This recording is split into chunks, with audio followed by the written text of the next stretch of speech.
Good afternoon, everyone. I have the luxury of knowing almost everyone in the room.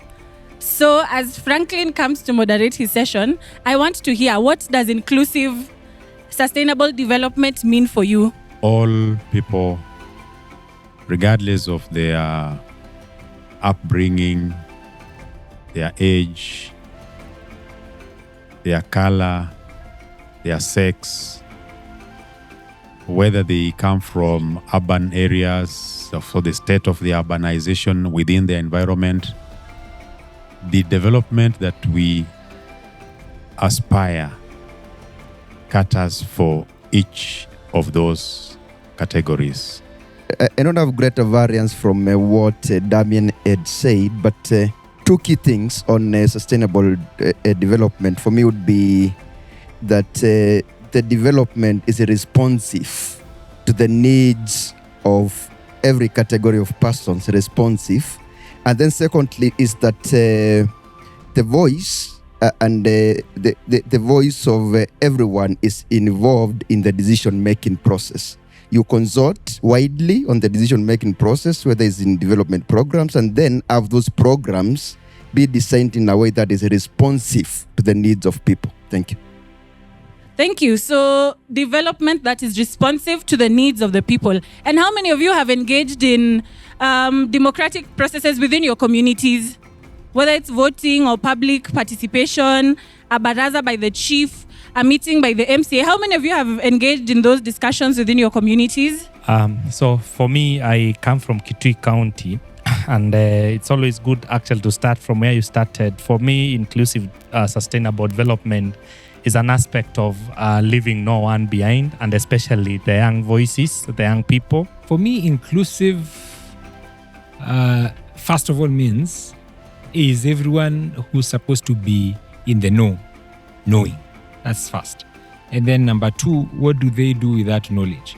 So if you link up that and SDGs from a county assembly perspective and an usual county government, is that maybe we need to do much more in sensitizing both the people who would be benefiting and the ones who can make some laws around that enablement.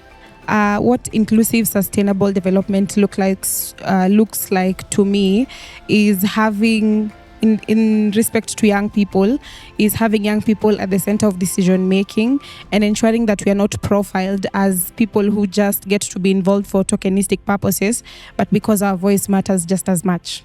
The Sustainable Development Goals were adopted by the member states of the United Nations in the year 2015 to be implemented for a period of 15 years. So that means the deadline is 2030. 15 years from 2015, so that means the deadline is 2030. Before that, we had Millennium Development Goals. They used to be 8. But now we have the Sustainable Development Goals. And the Sustainable Development Goals came in to fill in the gaps where MDGs left it at. So the SDGs have very important principles, and one of them has been mentioned. It is the LNOB, or leave no one behind. So that means there is a focus on those populations that are often marginalized. And some of these populations include young people, persons with disabilities, women. Which other population is often marginalized? There are many groups. Minorities. And there is also a principle on partnerships or working together. So different sectors and stakeholders are expected to collaborate and contribute to the implementation of the SDGs. So the SDGs, the time lapse is 2030, period. We don't know whether they'll be extended. We don't know whether we are adopting another agenda. We are not sure. And we will see how that pans out. However, if you were to give some contribution towards what you would want the next set of development blueprints to look like, if you were given an opportunity to frame or to contribute towards shaping those, what would you want that to look like? So, for example, if Honorable Shege, as the Secretary General of CAF, got an opportunity to sit in New York today or tomorrow and is asked on behalf of the people of Kenya, what would you like the next development blueprint to look like? What would you want him to say on our behalf? Some SDGs are probably meant for national tracking rather than county. Function kama ya housing unapata ni ya national government, not county. So county might not play a very big role in terms of promoting probably good housing. In the current dispensation, we are having that as it's a contentious issue. Bado watu wanasema hii ni national government, hii ni county. So how do we also balance that in that also counties have a role to play in implementing all the SDGs? Thank you. I think I've followed Honorable Chege Mora for some time, and I would trust him to trust his instincts. But I think I feel like we are lagging behind on reduced inequalities in terms of how our resources are shared, the areas that we prioritize, how our budget is allocated, how the areas that we prioritize or the empowerment programs that we prioritize, the demographics that we then prioritize. So I think for me, it would be centered around reduced inequalities. One of the hindrances in implementation of SDGs is political instability, whereby we are shifting, somebody is coming with a new thing each and every day. That shifts our responsibility from what we had earlier. So I don't know how we can, if we reach 2030 tomorrow, I don't know how we can arrest that issue. Then the other one is statistical data. It's, as my friend has said, it's very unfair because 90% of Kenyans, let me use that word, if you tell them to have a statistical data, that was how implementation had been done, there is a gap. How do you propose to address that one? A lot of times when we do such activities that are aligned to global goals, we tend to focus so much in the city counties. Of course, Nairobi mostly. If we go to the grassroots, then we would go to Mombasa or Kisumu, which are still city counties. When we're in Nairobi, when we talk about informal settlements, we often focus on Kibera, Mathare. We forget areas like Deep Sea. So my question then would be, how do you ensure that even those who are marginalized within not so marginalized areas are able to get this conversation? And two, what are your thoughts on localizing the language of SDGs? I mean, we are almost done with the road, but we still have people who deep in the rural areas are not able to understand what SDGs are because it's majorly English, Kiswahili, and maybe sign language. Since we only have 5 years, I don't think it's feasible to translate the SDGs to vernacular language. For sure. Do you think we start now, it might take us like 2 years to, or maybe a year to translate to certain local languages? Is it feasible? The way I think about it, we can do Swahili. When we speak to youth, uko mtani, tunatumia language ya mayouth. Tunaweza ongea Sheng, Kiswahili. That one is possible and it has been done. SDGs have been translated to Swahili.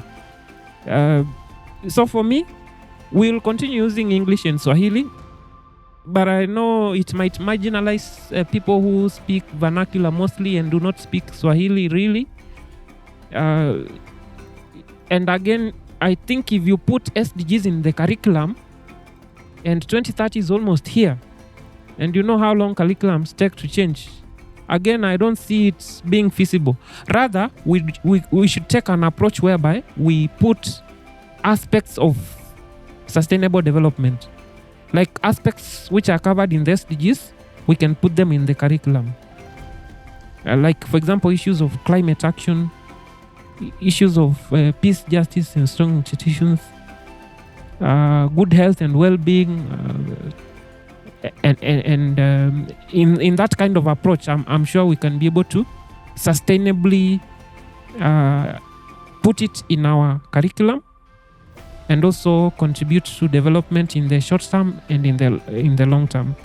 So maybe just to finish up is to encourage us all that we have a role to play, and whatever you do, regardless of how little it is, it matters.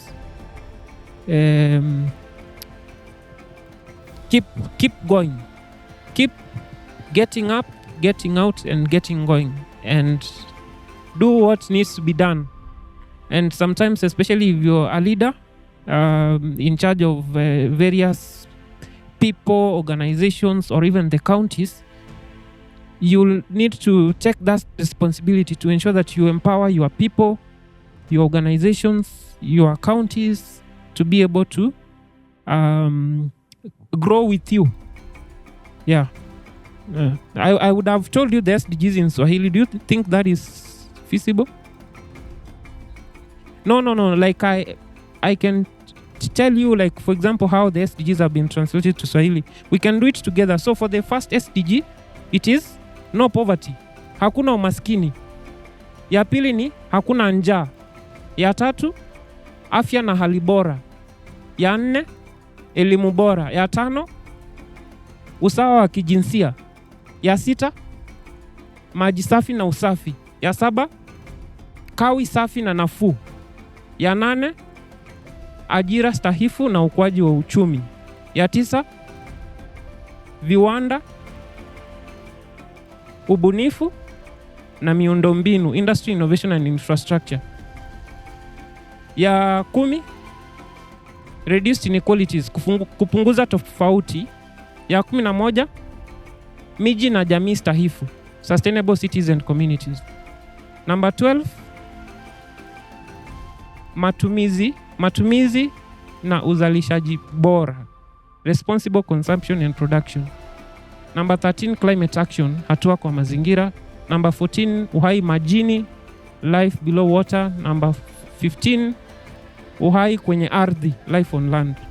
Number 16, amani, haki na taasisi imara, peace, justice and strong institutions. Na mwisho ni ubia kwa malengo, partnerships for the goals. So at other times we teach those in Swahili. Yeah, but that is what we've been able to do. But in other languages, I think it's going to be a challenge. But let's see. I would also love to hear your thoughts. But thank you very much, and let's keep doing.